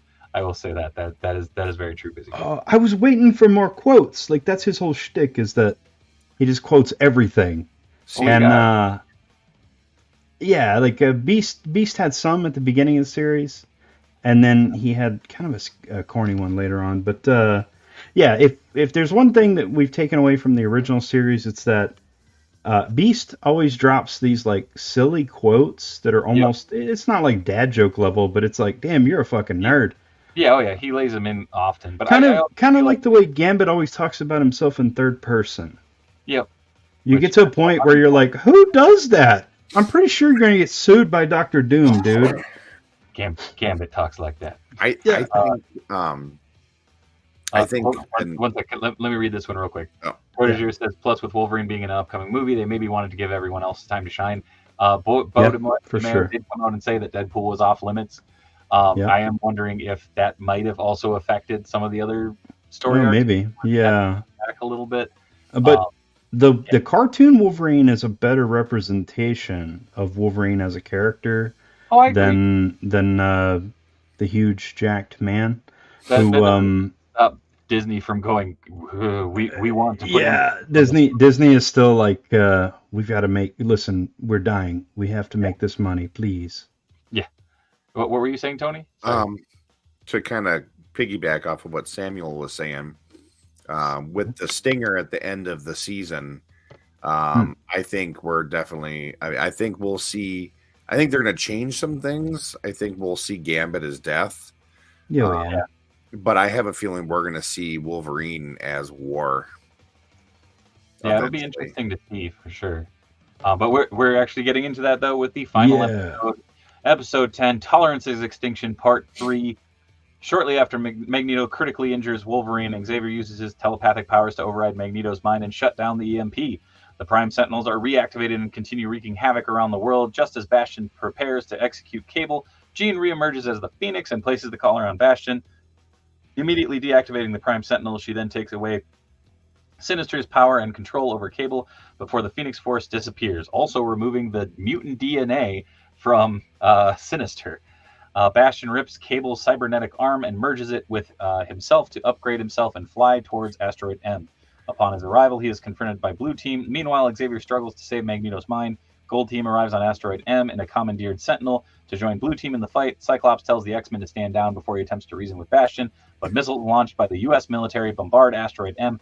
Bastion is killed by the core's reactor explosion, and the asteroid descends back to Earth. The X-Men use their combined efforts to stop the asteroid from crashing on the East Coast. Magneto regains consciousness and sends the asteroid back into space before it explodes, presumably taking him and the X-Men in the process. 6 months later, Bishop pays Forge a visit and tells them the X-Men are trapped in time. Cyclops and Jean end up in 3960 AD, where they encounter Mother Ascani and a child, Nathan. Meanwhile, Rogue, Nightcrawler, Beast, Xavier, and Magneto find themselves in ancient Egypt, 3000 BC, where they meet En-Saba-Nur, a.k.a. Apocalypse. Also, Bodemayo did confirm a couple of things. Storm, Wolverine, and Morph are in the future with Scott and Jean. I heard Okay. he just said they're in. I thought Bo said they're in one of the two timelines. Then they did the thing of someone asked one of them, and he said no prize. So confirming that that's an old Marvel thing from back in the day. But anyways, we'll find out next season. Right. Yeah. I also want to point out that apparently the X-Men no longer need spacesuits. Yep. Well, and that's another thing. They said they were in the upper atmosphere at that point. I'm like, it still would have a hard time breathing. When Jubilee got knocked out, she sure as hell wasn't. Yeah. Yeah. Birdo just went out and flew out and grabbed her, and everything was all hunky dory. I will say the other the wild thing that's left out in the synopsis is all the motherfucking cameos in this episode. The cameos. While we have Magneto coming to, you have a fantastic there he is. You have a fantastic flashback slash mind meld of Xavier and Magneto throughout this whole thing, really deep diving into the psyche of Magneto, which was crazy, and just it really is an interesting way to build the story, in my opinion. But yeah, while this is going on, there's looters everywhere, tearing shit up. You see Hell's Kitchen, you get Daredevil, also emphasizing that it is the 90s. You have two characters that I, for sure as hell, thought were going to be way bigger than they ended up being. You have Cloak and Dagger coming out in force, transporting in and just going ham. Also, cool. Mutants. What? Oh yeah, no, I'm in. Yeah, Cloak and Dagger are mutants, so it kind of reinforces like the mutant heroes actually doing something. It's not just I thought it was just Dagger that was a mutant. I think technically Cloak is too. Oh, I don't. I always thought they were both mutants. But it was also that thing of like, I remember as a kid being like, these guys are like the next Avengers, and then they didn't. Also, really go anyway. A good one. While that mind meld is going on, Polaris, Quicksilver, and Scarlet Witch are in the shadows behind Rogue and Magneto's mind of people who have left him. Also, kind of I wonder why. Of his children sitting in the back. You can't see their faces, much like he keeps talking about. He couldn't see his family's faces. They're all kind of blurred to him, and he can't remember. I'm trying to remember. I watched one of those behind the scene thing, or not behind the scenes, but like breakdown things. That it was also interesting to note that he kept saying that he couldn't remember their faces because he was staring at the boots of the people taking his family away, which of course was in Germany. But we get a shit ton of cameos. Again, you have Doctor Strange just being extra as all hell. He's floating candles around. He's using magic to perform open heart surgery without using the actual scalpel. Just going, look what I can do. Look what I can do. In the OR. Captain America and Iron Man are protecting the President of the United States and President Kelly. I really do wish we had at least Iron Man say something instead of him just being... Tony's kind of useless. Has all this tech and everything at his disposal. Can't stop an asteroid from falling on Earth. I mean, he did it in Age of Ultron. But there was also a moment where I was sitting there and going, wait, if the EMP hit, was Tony just fucking like stuck? Like until he can't talk. I mean, he can talk. I mean, he has a little hole. Yeah, you just hear him. Also, True Busy Bee. Also in the mind meld, Magneto's German accent comes back. He actually uses the German word for mother and father when he's talking about his family. There's a bunch of amazing little things like that come through in that astral plane argument between the two. And I will say, whoever they got to voice Black Panther sounded almost exactly like Chadwick. And also, interestingly enough, the Black Panther is not T'Challa; it's T'Chaka. Oh, is it really? Yeah, because he's got the gray on the temples, and they say King T'Chaka. Oh, I guess I must have completely missed that. Which, technically, he only cameoed in X-Men back in the day, but I'm pretty sure he was in several episodes of Fantastic Four, if I remember correctly. Yeah, I think so.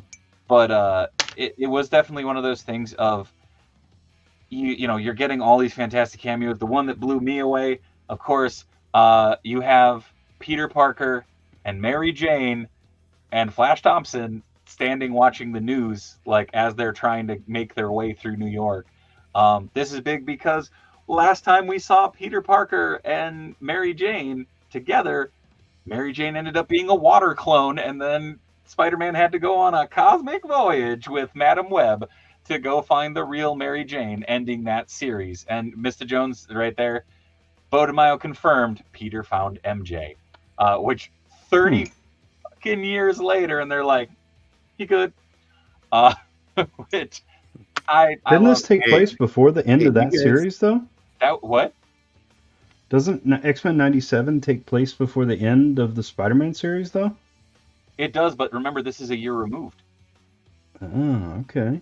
So you guys remember when Spider-Man was super popular, but so was Batman Beyond, and they didn't want to use Spider-Man 2099 because he wasn't Peter Parker, so they just made Spider-Man Unlimited the spirit. It was nice having Tony on the show. No, Tony and I actually talked about this. Like, Spider-Man Unlimited don't count. That's separate series, spiritual successor. Yeah, no. 3M brings up, wouldn't T'Chaka be dead at that point? And the Black Panther in F4 was T'Challa. I'm guessing this is some sort of workaround of that. Because I know they had Chadwick Boseman voice T'Challa in the What If series, and I feel like they kind of wanted just to go. We're putting him aside. We're giving him the space to breathe, and giving him that time. But yeah, it was again that one thing of just like. Again, world building. You're showing that no, it's not just the X-Men in this world. You have Peter and MJ and Cap and Iron Man and Daredevil and Cloak and Dagger. Mind blow, Peter find MJ, but where was she? So the rumor is that it was back in like this, was it the 1600s or something like that, and Carnage was supposed to be Jack the Ripper, and there was a couple different things that came out. I want to see Iron Man 96 just to make Marvel have to pretend Century matters again. Oh man, she was in the Disney Vault the whole time. Okay, this is the dumbest thing. John Semper Jr., the producer of the original Spider-Man animated series, did a Kickstarter or Indiegogo or whatever for an animated feature of King of the Rocketmen. And one of the extra features, because the voice cast for that production was going to be, the majority of it was going to be the OG cast of the Spider-Man the Animated Series. Yeah. So one of the tiers was to unlock an audio play of that episode. Later on, it came out that legally he couldn't do that, so he just released the script. I have that script. And it is anticlimactic as hell. But it was one of those things of just like, this was supposed to be the first 2 episodes of the season that they didn't greenlight. That's just, I don't know. I hope they do better if they bring it back. That would be cool. Fun fact, Daredevil probably has no idea what is going on visually. Yeah, ouch. Also, a little tidbit that came up that I didn't realize was there was a pitched Daredevil cartoon series that they, apparently developed a pilot for, and they shit-canned it because they were going to do the movie instead. And he looked like he did in Spider-Man the Animated Series and FF and stuff. Oh my god! And why are all these people flying all of a sudden? Yeah. son of a bitch. Uh, I have a feeling he'd be like, males like robots. But I don't know. Yeah, absolutely insane. Also, we get the Phoenix, the biggest Deus Ex Machina of them all, popping up and going, "We saved Gene, and now we're gonna rip out the DNA from Mr. Sinister, turning him into Mr. Burns. Morph is gonna get a sick burn on him, and then X-Force is gonna dissipate and be gone forever. This time." Until Apocalypse comes back. Yeah, Gene does get a well-deserved faint. The sickest part of that was, like, she comes up, the animation looked badass of her being, the flame incarnate and everything. That was badass. But then it's just like, oh man, we gotta get Bastion. Here comes a giant eagle talon. Just like, oh shit, what the hell is that? Just grabs him and sticks his headband on. Which then also gives us some crazy Bastion shit, like the end fight between him and Rogue on the dark side of the moon. I was hoping we'd get a little Watcher cameo or maybe some Inhumans. I thought for sure Inhumans. No. I was waiting for Black Bolt to come out and go, shh. Yeah. Something loud. Or just have Lockjaw taking a shit in the background. Like, I don't care, like something. Just give us a little something. I'll put money on it that we've missed at least another Watcher cameo. I don't know, man. I've gone back. I've watched that episode 3 times now. And dude, the one from Remember It, that one's really hard to see unless in the sky. What you're looking for. I saw that one the first time around, which it says something because usually I'm not the guy to catch that shit. But I appreciate the pun in the line. The name Sunspot has more flair. We get to see Sunspot in full power up, also in his training uniform, which was really cool. Hell yeah, Anarcho Kennedy. Yeah, man, X-Men 97 ruled. Finally, we get something that scratches that Silver Age with modern sensibilities itch. The fight scenes are ridiculous. We get to see Jubilee blast Bastion back into the throne of Sentinels. We get to see the absolute useless punches of Nightcrawler that just go ting, ting, ting. He had like a piece of metal or something he was hitting him with, right? No, if you watch, he's punching him. Oh, I thought he had something in his hand. Oh, maybe a roll of quarters. Yeah. Like what? Like, his trusty brass knuckles. When Jesus doesn't work, I use these. Yeah. Also, he pulled that rosary from nowhere. No! Super Bastion away was so satisfying. Yeah, dude, Rogue beats the living shit out of Bastion. We get Cyclops opening the visor wide open and just blasting the living daylights out of him. That was wild. Oh, Sam Elbro says there was a concept art back at the series reveal a couple years ago with Sunspot in his X-Force uniform. So I'm assuming that must be coming season. I would assume so. Cool. Agreed. Anarcho Kennedy, absolutely beautifully done. And also, like, the idea that there's the possibility of this universe growing and having like a consistent style behind it is exciting. I think that's neat too. Like it's the same reason why I think a lot of people like pop vinyls. You can have a billion different franchises and you can put them on the wall and they're all the same style. I think the idea behind that would be really friggin' cool, of being able to carry this style over to other series. I also want to touch on so much MVC love in this show. The Wolverine moment where, and I know that Bo has come out and confirmed it. Yeah. Where Wolverine is basically dying, and Morph turns into Jean Grey and tells him that he loves him. Yeah. And that it was really Morph's way of telling Wolverine that he loved him. Yeah, they did that with the shower episode too. Yeah. It's like, okay, Morph feels something more. If they keep it up, it's going to start to feel a little sex pesty. Yeah, I feel like they were able to do it in a way that I don't know. I thought it was really well done. Because at the end of the day, you can argue it any which way like you want to, but it was cool to see that. Yeah, no, there were feelings there. There was care and love there. Yeah. And also trying to You got motivate. that. You This, got that in the episode when Wolverine's like sitting on the tree and Morph like, throws the bags of chips at Yeah. him. beer and chips. Mutant Yeah, and Dog. they have their like fight. You're like, oh, okay, that's awesome. That shows that they're homies. But yeah, Yeah. it's that I don't know. I liked it. I thought. But it was I mean, I mean, so for me, it's obviously Wolverine. hell yeah. Really, like, obviously cares for Morph. I think probably more than anybody on the team. Mhm. Because obviously the way the show initially started, like they were like really good friends. Oh yeah. But Morph being who Morph is, I think, I don't think it's going to be like a reciprocated thing. Yeah. And I think this was just Morph's way of being able to say what he wanted to say, Yeah.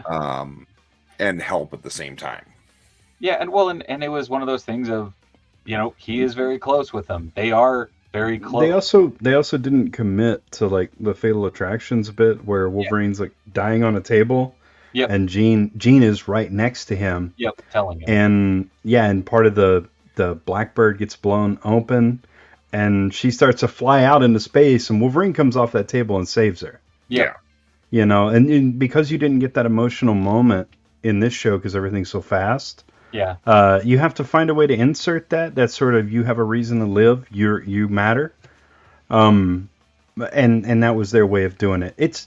I watched it, so I've been watching the episodes in the morning by myself, and then in the evening I'll watch it with a group of people. Yeah. And so it's been usually about 8 or 9 people that I've been watching it with in the evenings. That scene when Morpheus he turns into Jean and says I love you, everybody was like, what? It was hilarious. Like, everybody was so confused. And they were like, I don't know if that counts. But I mean, I think again, it was one of those instances of it showed him going, I'm not the one that Yeah. that can They should have given us what was going on. So like in Fatal Attractions when he's dying. Yeah, sorry. Anarcho Kennedy said, "Can I say it's kind of rad after 15 years or so of Wolverine?" Oh yeah, you give him a little love. He's straight up shooting dudes. Yeah. That scene would have worked really well had they shown like Wolverine on the verge of death, and in his issue, he's living through all these fights with his like rogues gallery. Yeah, it's like, a flashback. Yeah, Lady Deathstrike's slice. He's like pinned to a wall. Lady Deathstrike is slicing him up, all this stuff. And then that's where you have that Jean moment. I think it would have helped if you would have shown Wolverine just bleeding everywhere. Yeah. And there's obviously some limitations to that of what they could show, but yeah. I also feel like we could still get that in like an episode in the next season of he's still recovering and having those flashbacks. They could do that while he's basically out cold in a different time. It would be a wild way. I think Morph knew because of what Cyclops said earlier, and Wolverine better not break her heart. So he knew, just like he knew Rogue Love Gambit. I think that was, and that was a powerful moment too, where he's just like, you do what you do best, heal. Like that was, that was fuck. And see, now that's the big gay moment we've been waiting for. That's the you know what I mean? Wolverine like, moment. He gets down there and he goes, look, like, I know that Jean means a lot to you. I know you mean a lot to Jean. And, he says it outright. And that, I don't know, that was a big moment for, I don't know. I just thought it was really well done. Again, the Cyclops moment was real good. Yeah, they do a really fantastic job of that. Of course, it's coming down to it. Magneto's mind is restored. Magneto lives. And all of a sudden, blink. Which we'll get to that later. But they vanish, and it's you get a little flash forward. It's I think a month later, and they talk about since E-Day, the X-Men are viewed as heroes. Looking back on it, Senator Creed is moving forward in the poll numbers because Senator Kelly made a rash decision and nearly fucking dinosaured us.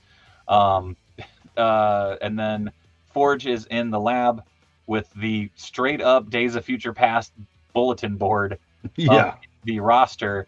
Missing, AWOL, deceased, or presumed dead, off planet, all those. Samuel Albro says 6 months and 3 days, I think. Okay, sorry, I could not remember the precise amount. But yeah, Scarlet Witch and Quicksilver are off world. Some people are speculating that could be for Pietro's wedding, but wouldn't that not have been on the dark side of the moon for the Inhumans? Fucking Rogue crashed that shit. But all of a sudden we get the return of Bishop to the lab. It's like, where you been, dude? Dude, one of my favorite things is when he comes in, he goes, "Who are you?" And he explains, "I'm Lucas Bishop. We're best friends. I don't even know you. Not yet."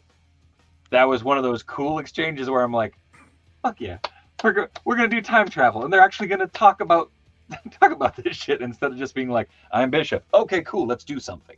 Like they're gonna build that. I still think though that when he showed back up, he should have had the mullet. That would have been cool. I agree. Shard returning in season 2 would have been cool. Bishop calls Forge Daniel, which is the first official use of Claremont's intended name. Yep, we actually talked about that in about episode 2, I think. Friggin' rad. Again, like, the love for the X-Men as a whole is so prevalent in all of this. Oh yeah. They really push that stuff forward. We then flash forward, or flash back, I guess, to ancient Egypt, and there are armored men attacking someone who has a scimitar. Not a scimitar, because remember, later on it's called the Scimitar by Cable. But we get them being attacked. Magneto comes in, does a little saves the day. We get to see that you have Beast and Xavier and Magneto and Rogue and Nightcrawler all coming to save the day with these snakehead men, these armored assailants of this individual. I know Northern. Never mind. I'll get to it. But we see this man with blue markings up his cheeks. He has a red bandana covering his mouth.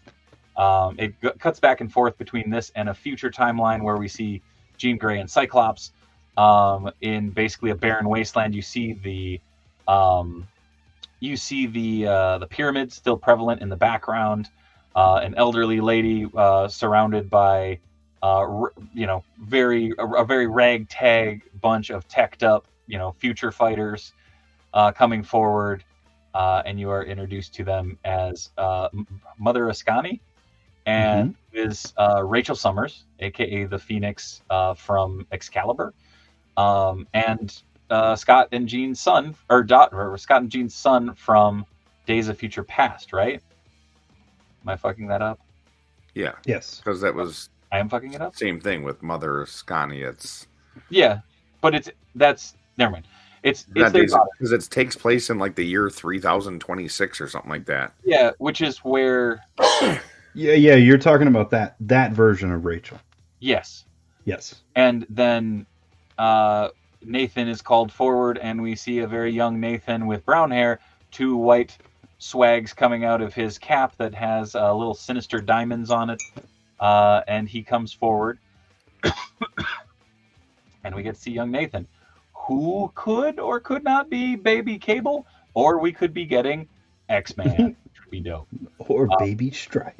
Or Baby Strife, true, but I don't think wasn't he made I don't remember. as an Cable is Nathan Summers. Nate Summers, and that Nathaniel that we see, I think, might be Nate Gray. Yes, and it's not. Anyways, it's not said. And then we go back to the other one. The man pulls down his scarf, and it is revealed to be En Sabanur, aka the future Apocalypse. And you have Wolverine, or you have Beast end with saying, "What is it? Oh my God!" But he has a giant spear. Essentially, they called it at one point. Cable uses it in the comics, and it's called like the scimitar because it's psionic, and it's a dumb name for it. Yeah. Yay! But yeah, Comics. Goofball says, I was confused by that fight. They went right into fighting because of the numbers when they were just doing the exact same thing, pretty much. Another question, who sent them through time? I think that's where we'll find a little heavier influence from where we end up in the post-credit scene, because there is a post-credit scene. You go through the usual like little credits, and all of a sudden it brings us to modern day Genosha. And sitting there in the rubble is a giant caped being, and he holds up a handful of ash, and he says, "So much, so much pain, so much suffering, so much death." And the ash blows away, and you see him holding the Queen of Hearts card. It is also made very obvious that is Apocalypse holding it. So it is to be teased that we will be getting a little resurrection of good old Remy LeBeau as the Horseman Death. Really fucking fantastic way to end the season. Lots of open-ended stuff, but at the same time, it leaves it in a place where it's going to be really fun to pick it back up whenever the hell season 2 drops. I've heard everything from the end of this year to spring of next year to fall of next year. But I know I will be waiting with bated breath. Better be next week. Yeah. Do you think they'll do San Dimas time thing where they change the past and change Apocalypse in the present? That I don't know. They really justified having a 3-part finale. Yeah, that was a lot. But I don't know. What do you guys think? Sorry, I've been rambling just because I'm trying to get everything out of my head. Oh, you're all right. Rewatching. It was a stellar series. I could nitpick, but that's not even worth doing. It's not just out of being sort of starved for things. X-Men. Dude, it's like finally, thank you. We've needed X-Men for so long. Dude, the crazy thing of this was, I'm not gonna lie. Like I read the Krakoa era of X-Men, like the more modern takes, and tried to like stay on top of things. It was so nice to have like a very, and it wasn't even a basic story. It was still a very complex story, but it was a back to basics type X-Men thing of at least having like a base knowledge that could carry through the stories and such. And man, it really relit my love of the X-Men. Not that I was like sick of them by any stretch of the imagination, but all of a sudden I was like, man, I want to go reread, the Outback Run. I want to go reread, Extinction Agenda, and like all these different stories. It's like I want to go back. When you do, you're gonna be like, some of this doesn't make any sense. Dude, I was that way when I was watching the original cartoon, because I'd go down to the library and check stuff out and be like, this is very different. But at the same time, it also opened my eyes to a lot of other characters, and I was all for that. Yeah. Really hope we get Deadpool next season just because of his popularity, and as a fan, a lot has changed for the character since the animated series aired. Some of their mutants, like Forget-Me-Not and spotlights on pretty unknown mutants, would be really cool. I agree. X-Men animated has been much better than the live action. I have serious doubts Marvel can pull anything off better in live action. I'm with you on that, actually. I want to see Forge put together a temporary X-Men team. I think that's where we're headed, though, because it seems like he's recruiting. Also, I think Robert and Jubilee will be heading up the New Mutants. Or an iteration. Cool. I would like to see... or it could be like a pseudo Generation X. Yeah, or X-Force. Oh, maybe. X Factor. So, like, Forge has already been in that team, and he could bring in Havoc. Yep. And Havoc is he's an okay placeholder for Scott. Bring him in. Have him helm that team, and then put together a handful of mutants. Colossus and whoever else. Well, and it was a weird roster on that board because, like, Dust was on there. Arcane or Angel was also presumed dead. No, Bo said he was alive. No, I know it on his, it said presumed dead on there. Oh, he has the same label. He has the same label as Professor Xavier, Beast, Wolverine. Yeah. And the weird thing is the cartoon version of Angel he's kind of a punk. Like, he's totally different than Warren. Same thing with Iceman. Iceman in this cartoon, he's kind of a punk compared to like the characters we know growing up with, you know? Yeah. No, I just thought it was interesting Dusk being on that roster when essentially everybody else from that team and beyond got vaped in Genosha. Right. So it's like, oh, cool. Like, if they do something with her, fuck yeah. Yeah, I don't know. Absolutely fantastic way to end. Again, there's so much possibility, and that to me is exciting. Real quick, one thing that was said on several different streams is that we're almost a year out from another X-Men wave, or X-Men 97 wave specifically. I will be real curious if that doesn't get bumped up a little bit just because of the craziness of the series. But I'm gonna put it out there. We get 5 figures. We get 2 new waves like we got now. Fantasy book year 2 waves, and then we'll call it there because we're already over 2 hours. Oh, two whole waves or one wave? 2 whole waves. Or even Corey. I'm working on them. I'm casting them. This is the first one, so I'm testing how I want to do the white for the hair. Dibs. And then once I've got her the way I want her, I'll use that as my reference for the rest of the batch. And this is one of the Oribus sculpts. Man, it's awesome. It's really good. Yeah. So yeah, you know what? Let's leave it at that one wave, and we'll come back. Oh, you bastard! Yeah. But real quick, to close out, I do want to give people all the knowledge to where to find you guys. I also have it in the video description below. We'll start off with Corey because he was showing off all them sweet heads that he's painted. Oh, Corey, where can people so find you? I am castingcave.ecreator.com, Casting Cave on Instagram, and I'm always here on Chop Shop. Yeah. And I'm always painting. I knocked out some Archangel heads that are up right now. I have some more Cyclops heads going up tomorrow. I've got some Alex Ross Thor heads that I knocked out tonight. Ooh. So there's lots of stuff coming. Keep an eye out. Hell yeah. I think I can finally take this down. Tony, what do you got coming up? Where can people find you? If you're local to Minnesota, you can find me at Mint and Box Toys in Stillwater, Minnesota. I am usually there.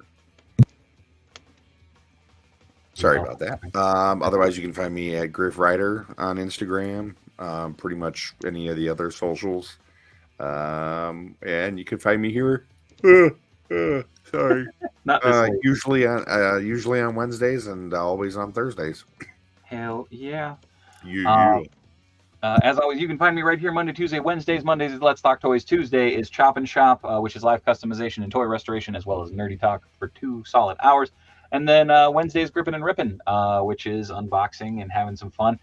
Then Thursday, this fella right here, Tony, is on here for Griff Riffs. We talked about X-Men was so friggin' good that we really just wanted to come on here and nerd the hell out about it together and have a good time. So thank you all for hanging out and being here. Please like, comment, subscribe, all that fun rigmarole. Hit the bell notification because we do surprise streams here and there too. Got a lot of fun stuff coming up next week. Tony and I will be doing our top 10 figures of the year so far for quarter 1. Or I guess it would be, quarter 1, because we're well past that at this point. But a bunch of fun streams, possibly Turtle Talk next Saturday, trying to get that worked out too right now. But yeah, thank you everybody for being a part of the conversation. Go find these guys online, go find me online. We're always happy to talk nerdy with you. So until next time, folks, as always, be good, be kind. Much love from Minnesota. Good night.